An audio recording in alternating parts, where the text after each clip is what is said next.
Good morning, everybody. Auronnj here with another Honkai Star Rail video, and today I'm going to do my first ever in-depth character guide for this game, and I'm going to talk about my favorite dude, Gepard.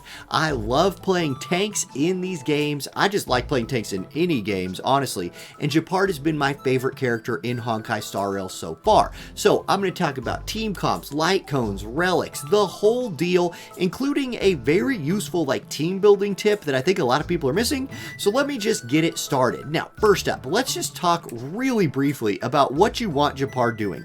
Gepard is a one-trick pony. Yes, I know he can freeze people with his skill, but you want Gepard basic attacking, and I'm talking about tough content right here, not whatever the AI is doing on auto fights. In tough content, you want Gepard basic attacking to generate skill points for you, so you don't really care about his damage very much. Keep that in mind as we go later in the build, but it's all about his ult. It's all about giving this massive AoE shield to your team.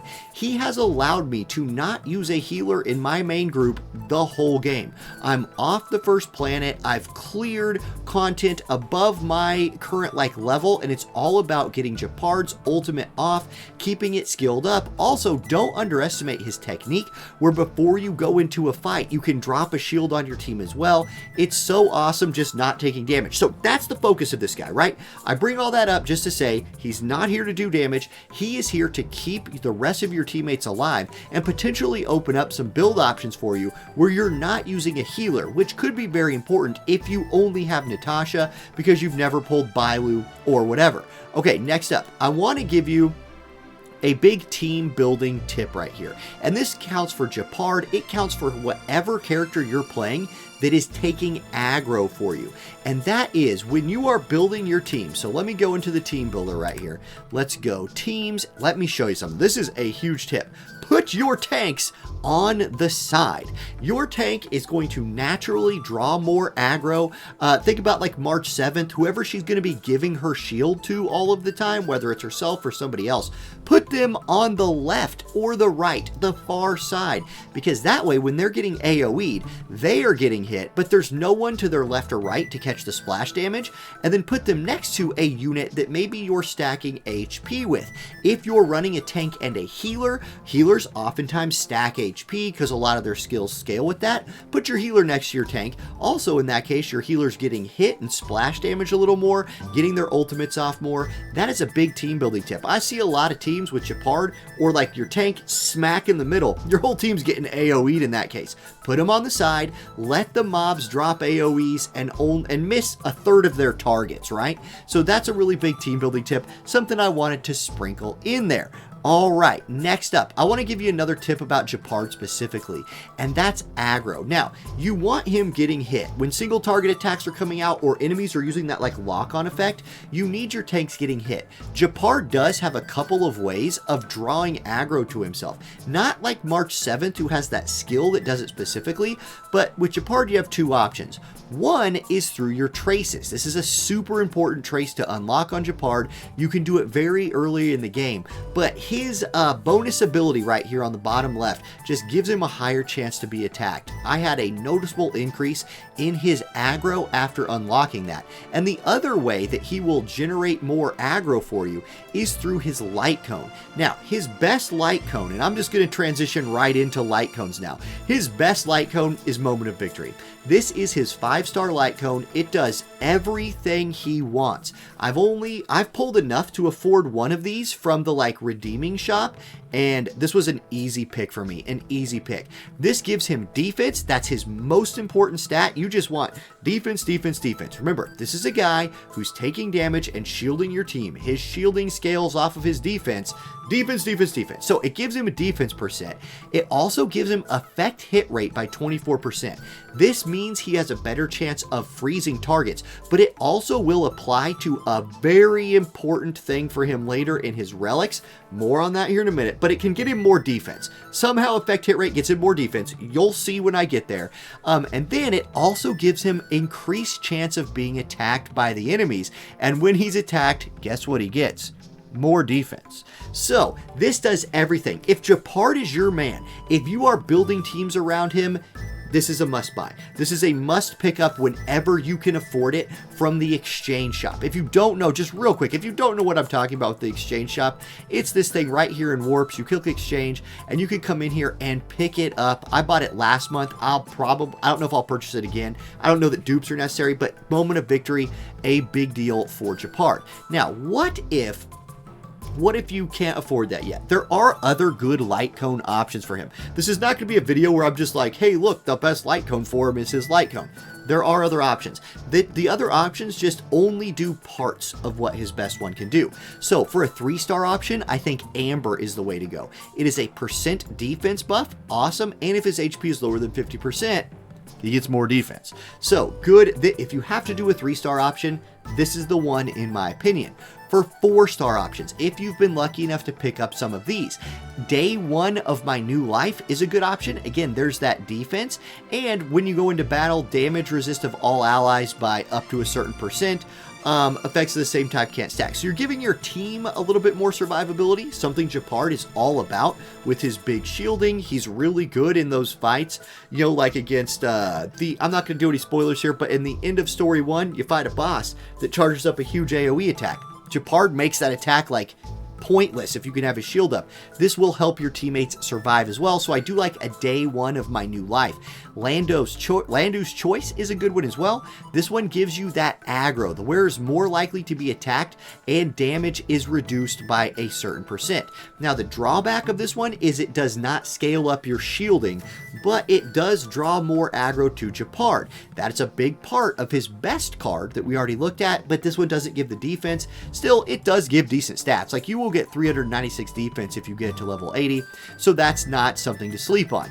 We already talked about Moment of Victory. That's obviously his best in slot. I will talk about Texture of Memories. This is a card you can trade in for. This gives you effect resist by a % up. So a lower chance of getting status affected as a tank. That is pretty nice. And then if the wearer is attacked and has no shield, they gain a shield equal to a certain amount of their max HP for 2 turns. It can only trigger once every 3 turns. And if the wearer has a shield when attacked, they will take less damage. This is way worse, in my opinion, than his 5-star light cone.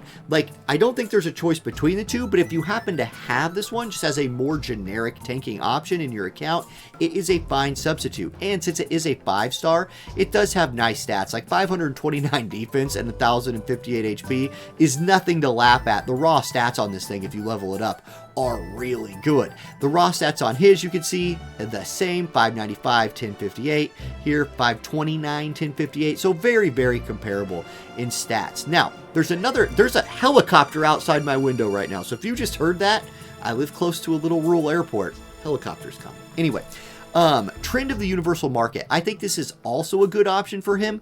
The problem here is it's bugged. Like, I was running this on him forever and it was killing me because it's a defense buff. I love that, obviously. And when the wearer is attacked, there is a chance to burn the enemy. The problem is, as of right now, when my Gepard's wearing this, it burns him and not the enemy. So he gets attacked, and instead of like, reflecting a burn back on the target, he just gets burned. And I'm like, yo, what the heck? Because I thought this would have a really good synergy with like, your fire DPS characters out there that rely on a burn being on the target. When this works, I think that's true. But for right now, as long as it's burning him, I hate this thing. And for each turn, the wearer deals a dot that's equal to, a % of his defense for 2 turns. This is a great way of upping his DPS, by the way, if it actually burns the enemy and not him. So those are the light cone options that I suggest for Gepard. Let's now go talk about his relic sets a little bit. Let's talk about his gear. This is again going to be focused on defense because that's the deal here. And you get a Night of Purity Palace set very early. I think in the early and mid game, you should just run this gear. Later, I think you're going to want to go farm the higher rarity versions of this, but the set bonus is insane.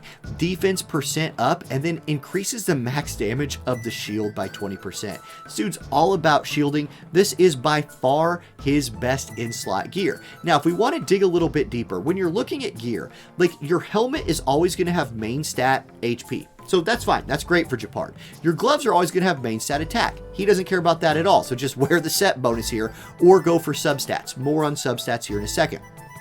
However, armor, you want defense percent. You just want defense percent on the armor. I think it's the best thing out there. So focus on that. This is a very good piece of gear at the blue rating, the 3-star for me. So I've even leveled this a little bit. I'll end up, rolling it into another piece of gear later, but this is a great piece of gear for him. Defense main stat, HP defense, effect resist, break effect. This is really decent for him. And then boots, I have HP on these boots right now. I don't think that's the best. I think eventually you'll want defense percent here as well. So whatever, I can't farm these yet, and I'm not going to farm like gear yet anyway. So for now, I'm just focused on the set bonus, but eventually you would want defense percent on your boots as well. Now, I wrote down what I thought were the best substats for him. Guys, guess what I'm going to lead with? Defense percent. Defense percent is OP, so you want that for sure. Then otherwise, effect hit rate, like better chance to freeze, that'll help your auto teams a little bit, so I think that's pretty good, and you're going to need more effect hit rate. Again, I'll get that in a minute. And then speed. Speed, you need this guy. He's not fast. Gepard's a slow boy, so getting him some speed is nice. Those would be the substats that I would suggest going for on gear. Now we get to these, right? The orbs. What are they actually called? I wrote it down. The spheres. I don't know why I call them orbs. The spheres. There is a set that I think is his best set. I cannot farm it yet. I don't have access to it yet, but let me show you what it is. It is called Bellabog of the Architects. This is going to be the one that you want on Gepard someday.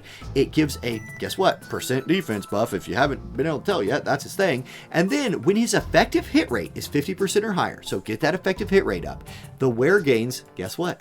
15% more defense. So that's why you want to look for some effective hit rate with this guy. Just get it above that 50% mark to eventually be able to trigger the Bellabogs of the Architect set bonus. Now, when you're wearing these things, what stats do you want to go for? Well, let's jump back into the game and have a look at that. So main stat here, I think you're going to want energy restore, or for your rope. I'm sorry, rope. Let me just edit that. Whoop. Edit. Rope is energy regeneration, and I do have one. Let me show you. I was running it. So this is what I'm talking about. Energy regeneration rate on the rope, and then honestly, these are pretty good substats. And then for this one right here, you just want defense percentage again. So I also don't think I have one of those yet either. I have unequipped all of his stuff. Okay, yeah. So defense percentage here, energy restore here. I wrote myself notes, and I'm reading them incorrectly.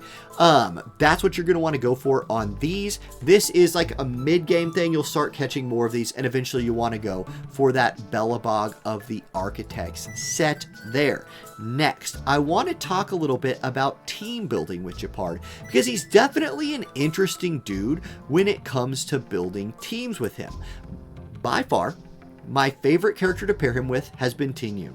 Tingyun is an insane partner for him because she, okay, I haven't been using healers with him. I have not had to. I will talk about potentially using a healer with him here in a minute, but let me just talk about why she's so great. Now, if we look at Ting here, her skill is all about enhancing the damage of an ally. When you're running a Gepard team, you're going to have your main DPSs in there. By being able to also bring Tingyun, she is enhancing their damage, and then her ultimate, while also being able to enhance the damage of your carries, regenerates 50 energy for a single ally. Look, sometimes your boss that you're fighting is charging up gigantic AoE attack, and old Gepard's at, 45 energy short of being able to cast his ultimate. She can just give him his ult. Like, I like sitting on this in some tough fights and then being able like, oh no, Gepard's not ready to ult yet. Boss is about to get a turn. I'm going to Tingyun ult into Gepard ult, shield my whole team. Especially if you don't have the speed and energy regeneration that he needs to keep his ultimate up all the time, she can really help him with that. And because she's not a healer, she is a DPS focused support. She's still in there giving her skill to your damage dealers. Even if she's unable to lend them her ultimate, she's still able to give your damage dealers her skill. So Gepard is enabling your team to do more damage via just not bringing a healer. I like that a lot. She is a fantastic person to pair him with. Now, if you are bearing a healer, I like Natasha as his healer because Gepard will get crowd controlled a lot. Like, he gets CC'd regularly, and sometimes when you're CC'd, you also can't use your ult. So a nice thing about Natasha, when you unlock this, a bonus ability right here, her skill that heals also is like a cleanse, right? So you can cleanse Gepard's crowd control effect, and he's going to get him all the time because he's getting a lot of aggro, he's getting hit a lot, he's getting CC'd. So I do like Natasha as a healer option if you are bringing a healer, maybe even over Bailu, and plus everybody has Natasha, so there you go. That's a great thing. Then after that, do you know what else you run him with? Whatever carries you need, whatever elemental carries are appropriate for your team. Seela is obviously my main girl, so she's in about every group, but then mix in your hooks, your Pelas, your Asta. I mean, Asta's not really a carry, she's more of a breaker and support, but she would be a decent option to replace like a Ting Yun because she could also speed him up. But, you know, she's helping your group 2 damage, speeding up Gepard to help him, you know, get some more ults off. Maybe a, like, tier down on Gepard's group making list than Ting Yun, but a nice fire option there as well. If you're pairing Gepard with MC, I would go physical MC. I don't think you need another tank. And then just mix in your damage dealers. Run your best characters with them. And there we go. Guys, that's my Gepard guide. Let me know if I missed anything. This is my first video doing like a guide for this game. It was really exciting. I've loved this guy. He has been my favorite dude up to this point. So if you're also a Gepard enjoyer, let me know if you have any pro tips in the comments section as well. Help out everybody make better Gepard teams. Thank y'all for watching and have a great rest of your day. I'll catch you next time. Peace.